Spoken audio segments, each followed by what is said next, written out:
gelek agahî hene ku me îro behs bikin rojev her wiha têr û tije lewra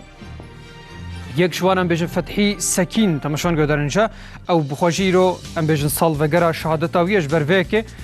me îro bala xwe bidin her wiha vê çîroka wî me dîsa bi bîr bînin çimkî ew ê di wê rojê de roja ku şehîd ketibû tam ji wê rojê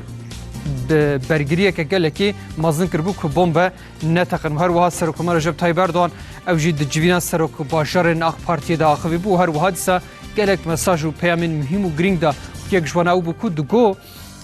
heta anha li ser dovîzê û her wiha ew kura ku bilind dibe li ser wêna tevdîrê xwe standine û her wiha we dît ku dolar jî daket û kêmbû jinha de jî îja hedef û armanc ew e ku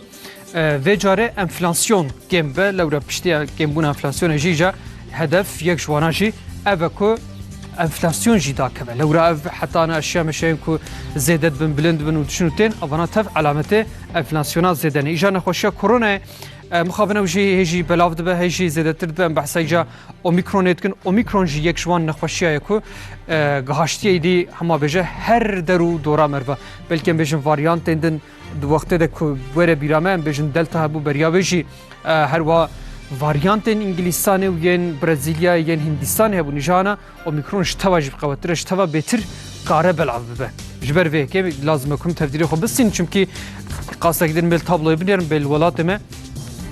bêl ku derê çawa çi qas însan bi nexweşînê ketin mê bala xwe bidinêje îja her wiha li ser